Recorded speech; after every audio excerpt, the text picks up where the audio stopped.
Bueno, voy a empezar yo, espero que no sea tan aburrido, pero particularmente el tema de esta mesa, los chicos también me invitaron a participar porque bueno, yo estoy haciendo mi tesis de licenciatura, que está dirigida por Pablo, que también está sentado, espero no robarle el niño tampoco, de nada de lo que vaya a querer hacer. Es sobre, bueno, un poco sobre la disputa entre una universidad con una mirada profesionalista y de formación para profesionales que funcionen para el Estado, digamos, y una universidad academicista que se dedica a difundir, digamos, o crear y proteger, muy entre comillas todos esos verbos, una cultura científica.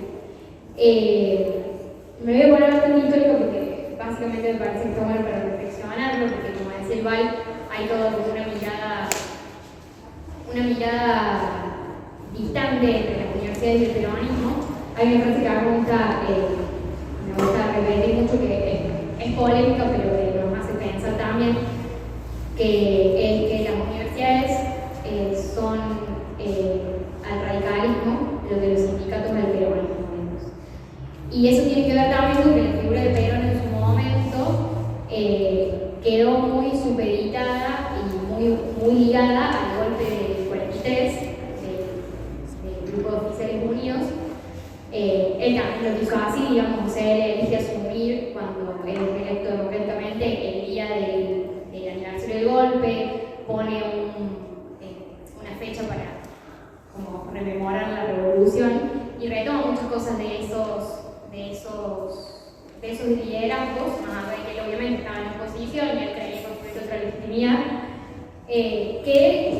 eran y se habían convertido en esos últimos años en el enemigo de las universidades o de los espacios universitarios, particularmente porque había sido uno de los gobiernos que más fuerte les había intervenido. De todas maneras, siempre es muy difícil entender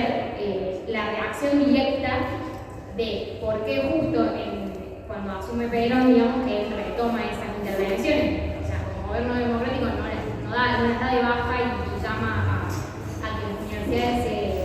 tengan sus procesos democráticos para elegir autoridades, sino que las sigue interviniendo porque tenía una propuesta y un proyecto universitario que iba en consonancia con su proyecto nacional en ese momento. Y bueno, eso genera un choque bastante grande que se puede ver en el 70%, o sea, se renuncian el 70% de docentes, que en el caso de Córdoba son 265 renuncias y 63 cesantías, que en realidad nunca, o sea, también el término renuncia cesantía, el gobierno peronista dice en cesantía muchos docentes, pero en realidad la cesantía era medio como un castigo a la renuncia en la mayoría de veces. Tipo, uno decía, bueno, renuncio porque estoy en contra de la política que está tomando el gobierno nacional, y la nota que le respondía era, no renunciaste, cesanteamos, o sea, era como un poco eso. Entonces la cesantía es lo más grave, porque la cesantía implica un proceso en el que el gobierno nacional elige echar a un miembro de la comunidad universitaria en ese sentido. En realidad son muy pocas y se refieren a casos específicos, sobre todo por eso. Yo creo que en ese sentido lo que retumba en la universidad y particularmente Córdoba va a ser un problema simbólico, no un problema en ir en contra de las políticas que el peronismo estaba llevando adelante. Sobre todo se va a ver en el tema de la universidad cómo esa disputa simbólica se va a ir transformando. Pero bueno, el peronismo lo que propuso básicamente fue una autonomía técnica, docente, científica, pero no una autonomía política. Es decir, si el gobierno nacional fue electo democráticamente por toda la sociedad en su conjunto, por un voto de todos y todas, ¿por qué las universidades se eligen a sí mismas por un grupo cerrado y pueden tener un gobierno opositor al gobierno nacional si dependen de ellos? O sea, las universidades deberían funcionar para y por el gobierno nacional. Eso chocaba mucho porque directamente la tradición de la autonomía y la democracia universitaria en contra de las iglesias y todo el poder eclesiástico, sobre todo acá en Córdoba, era con quienes los reformistas liberales estaban disputando, chocaba mucho porque era ir en contra de sus orígenes y sus bases políticas, digamos.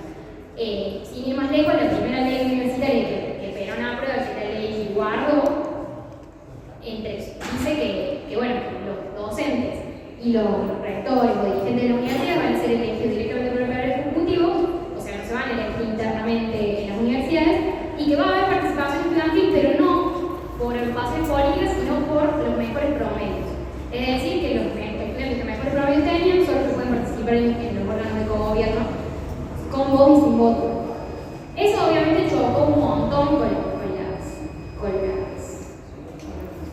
con los estudiantes, y sobre todo las agrupaciones estudiantiles van a ser las primeras que van a constituirse como antiperonistas, porque bueno, se venían generando un montón de procesos que venían construyendo un sentido universitario que bueno, Perón viene a romper, pero no viene a romper, Perón viene a romper, y en un principio yo creo que esto es clave y que a veces se generaliza todo el proceso del peronismo como si fuera uno solo. Lo que él sigue diciendo es que la universidad tiene que ser despolitizada porque tiene que servir a un propósito mayor que es el Estado, y es una herramienta del Estado, que tiene que formar profesionales, que tiene que formar cuerpos técnicos, que tiene que formar a otros sectores que están por fuera. Y en esta misma ley polémica, porque va contra muchas cosas de la autonomía universitaria, crea el Ministerio de Educación, el Consejo Interuniversitario Nacional, que se sigue manteniendo hasta el día de hoy, y también crea algo enorme que es las secretarías de extensión en todas las universidades. Que más allá de que había sido una proclama reformista que las universidades tuvieran extensión, es decir, que se relacionaran con el pueblo y con el contexto que contenía, pero es el que impone que las universidades tuvieran una secretaría de extensión que tuviera políticas donde sí o sí los universitarios tenían que salir a dar cursos de formación para los trabajadores. En su primer momento, cursos técnicos en ese sentido. Y es importante pensar también el rol, o sea, los universitarios, docentes y en otras áreas no docentes, eran parte del sector trabajador en su conjunto. Entonces, muchas de las cosas, como asegurar la carrera docente, las jubilaciones, todas esas cosas de trabajadores del Estado, los docentes que en muchos casos estaban muy irregulares, pasan a tener sus derechos como trabajadores en ese sentido. Obviamente hay un choque entre el trabajador docente, la figura del trabajador docente y la figura del académico intelectual, que se va a reflejar en esas renuncias y en esas cesantías en cuanto al sistema laboral. De todas maneras, no es que la universidad cambió, o sea, lo que queda claro en la historia es que no es que de repente Perón insertó a todos sus agregados a los sistemas universitarios, sino que generalmente lo que pasó es que los que eran docentes de cargos más bajos subieron a los cargos titulares, que eran los que su mayoría renunciaban. Y en el caso de Córdoba en particular, lo que pasa, y por eso es tan reacio el reformismo liberal, el peronismo desde el primer momento, es que el peronismo se alía con sectores que ya estaban acá en Córdoba desde hace mucho tiempo y en la universidad, sectores del nacionalismo católico muy alineados con el anticomunismo y bueno, el fascismo europeo, que eran el enemigo de los reformistas, digamos, o sea, el primer enemigo, que son los que se van a aliar con el peronismo y que van a tomar el peronismo como bandera para hacerse cargo y ocupar los lugares de decisión en la institución.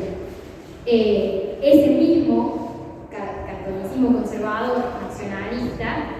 se le va a volver en contra a Perón cuando el peronismo se vaya más a la ortodoxia, digamos, y haya una división interna dentro del peronismo, porque bueno, sabemos que después Perón va a tener como su encontronazo con la iglesia y con el sector católico, y eso se va a ver reflejado muy fuerte con Córdoba en el 55 y la figura que eso va a tomar. Pero volviendo a la cuestión de la legislación, cuando ya el hecho de que a mí me gusta retomar esto porque en las fuentes, sobre todo lo que trabajo en el caso cordobés, la cuestión del arancel universitario no era un impedimento en el sentido material, porque había un montón de cartas y notas que van a llegar en archivos pidiendo no pagar porque no tenían los medios para hacerlo, para poder acceder a los estudios universitarios, y esas notas eran aceptadas y los estudiantes entraban a estudiar lo mismo y se suspendían los aranceles. Sobre todo, por ejemplo, en los inicios del Instituto de Filosofía, en las primeras carreras, van a ser todas, va a haber muchas notas que van a decir que la carrera no tiene aranceles específicos y que los aranceles están suspendidos, etc.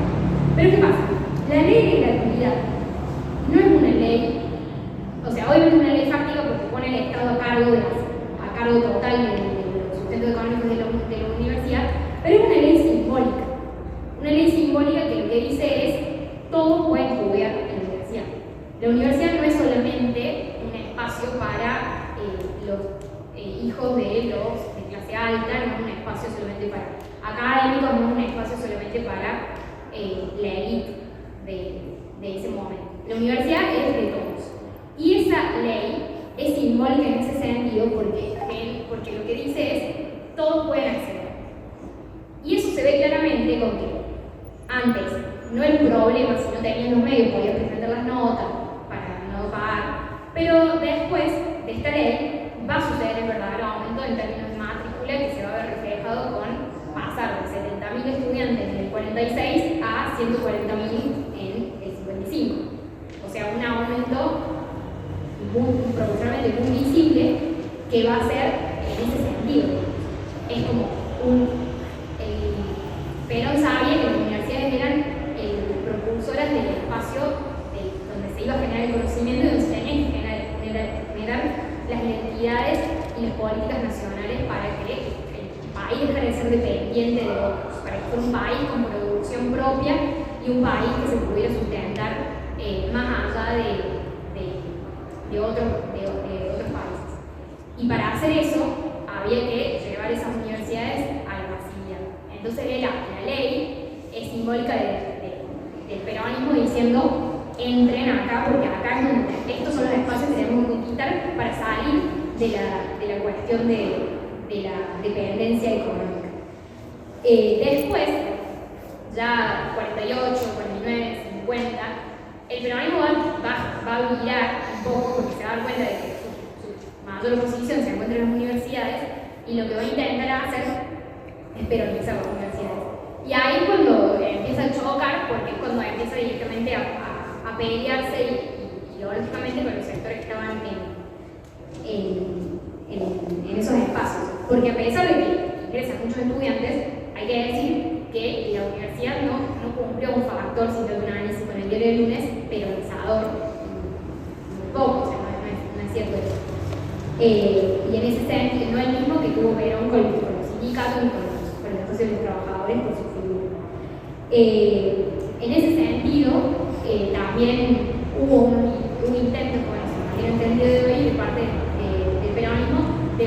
encontrar espacios universitarios de información para los cuadros de los trabajadores, y en eso también está la creación de las universidades obreras, que en su momento también generaron una polémica porque los universitarios de las universidades nacionales decían, estás creando una universidad paralela para sacarnos del presupuesto y corrernos del mapa y poner una universidad donde van a tener todos ahí todo el partido.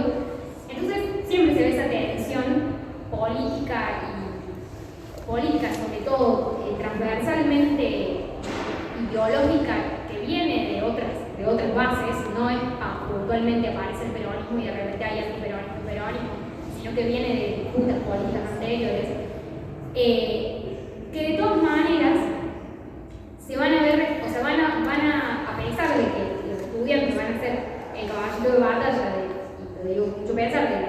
de la revolución fusiladora en el 75. Es importante decir